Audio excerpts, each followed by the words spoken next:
Hi friends, good morning. ಇವತ್ತು ನಾನು ಬೆಳಿಗ್ಗೆ ವ್ಲಾಗ್ ಮಾಡ್ತಾ ಇದ್ದೀನಿ. ಇವತ್ತು ಭೀಮನ ಅಮಾವಾಸ್ಯೆ ಅಲ್ಲ, ಅದಕ್ಕೆ ನಾನು ಇವತ್ತು ಬೇಗ ಸ್ನಾನ ಎಲ್ಲ ಮಾಡಿ ಪೂಜೆ ಎಲ್ಲ ಆಗೋಯ್ತು. ಬೇಗ ಎದ್ದು ಪೂಜೆ ಮಾಡಿದ್ದು ಯಾಕಂದರೆ ಇವತ್ತು ಗಂಡಂದು ಕಾಲು ತೊಳೆದು ಪೂಜೆ ಮಾಡಿದ್ರೆ ಒಳ್ಳೆಯದಾಗುತ್ತಂತೆ. ಅದಕ್ಕೆ ನಾನು ಪ್ರತಿ ವರ್ಷ ಮಾಡ್ತೀನಿ.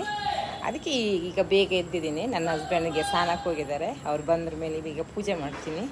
ಪೂಜೆ ಮಾಡಿ ಮೆಂತೆ ಗಂಜಿ ಊಟ ಮಾಡಬೇಕು, ಒಳ್ಳೆಯದು. ಮೆಂತೆ ಗಂಜಿ ಆಲ್ರೆಡಿ ಮಾಡಿದ್ದೀನಿ. ಅದರದ್ದು ವೀಡಿಯೋ ಮಾಡೋಕ್ಕಾಗಿಲ್ಲ, ನನಗೆ ಟೈಮ್ ಆಯಿತು. ಬೆಳಿಗ್ಗೆ ಬೇಗ ವೀಡಿಯೋ ಮಾಡೋಕ್ಕಾಗಿಲ್ಲ. ಇನ್ನೊಂದು ಸಲ ಮೆಂತೆ ಗಂಜಿದು ರೆಸಿಪಿ ಮಾಡ್ತೀನಿ. ಮೆಂತೆ ಗಂಜಿ ಮಾಡಿ ತೋರಿಸ್ತೀನಿ ನೋಡಿ. ಇಲ್ಲಿ ಮಾಡಿದ್ದೀನಿ. ಗ್ಯಾಸ್ ಆಫ್ ಮಾಡಿದ್ದೀನಿ, ಬಿಸಿ ಇದೆ. ಇನ್ನು ಪೂಜೆ ಎಲ್ಲ ಆದಮೇಲೆ ಮೆಂತೆ ಗಂಜಿ ತಿನ್ನೋದು. ಮೆಂತೆ ಗಂಜಿ ತಿಂದರೆ ತುಂಬ ಒಳ್ಳೆಯದು, ಆರೋಗ್ಯಕ್ಕಂತೂ ತುಂಬ ಒಳ್ಳೆಯದು ಮೆಂತೆ ಗಂಜಿ.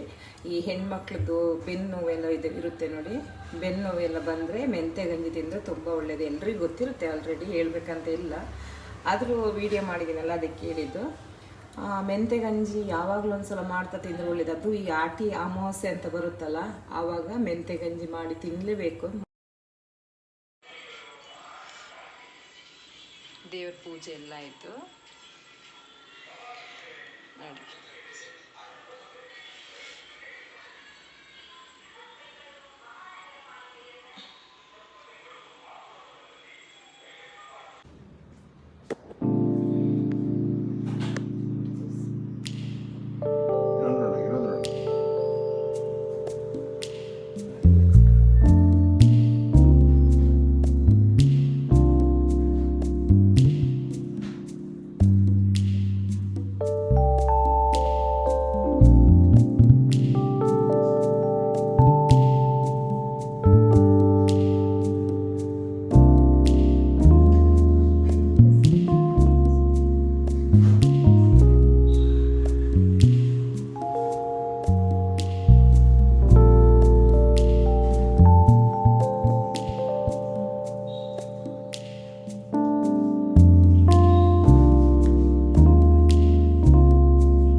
ಗೊತ್ತಿರ್ಬೇಕವೆಲ್ಲ ಅವೆಲ್ಲ ಏನು ಗೊತ್ತಿಲ್ಲ. ಮಂಡೋದರಿ ಎಲ್ಲ ಮಾಡ್ತೀವಿ. ಭೀಮ ಗೊತ್ತಿಲ್ಲ.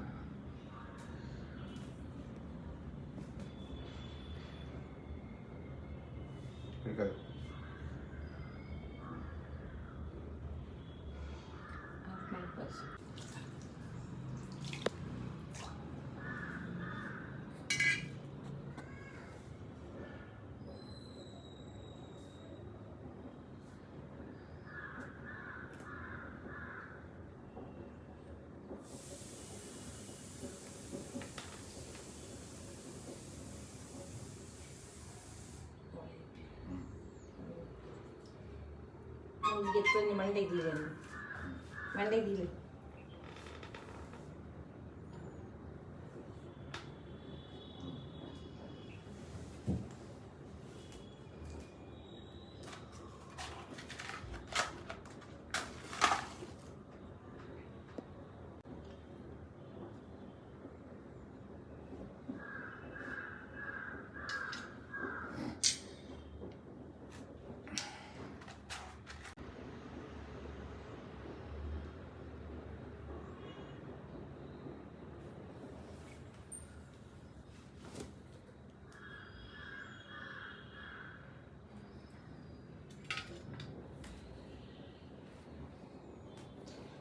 ವರ್ಷ ಹಿಂಗೆ ಚೆನ್ನಾಗಬಾರ್ದು.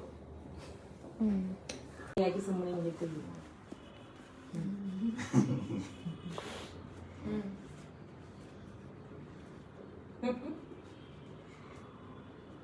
ಆಯ್ತು. ಪೂಜೆ ಎಲ್ಲ ಮುಗೀತು. ಇವಾಗ ಗಂಜಿ ತಿನ್ನೋ ಟೈಮು. ಮೆಂತೆ ಗಂಜಿ ಹಾಕ್ಕೊಂಡು ತಿನ್ನೋದಷ್ಟೇ, ಮುಗೀತು. ಈ ವಿಡಿಯೋ ನಿಮ್ಗೆ ಇಷ್ಟ ಆಯಿತು ಅಂದರೆ ಲೈಕ್ ಮಾಡಿ, ಶೇರ್ ಮಾಡಿ, ಕಮೆಂಟ್ ಮಾಡಿ, ಸಬ್ಸ್ಕ್ರೈಬ್ ಮಾಡಿ. Thank you.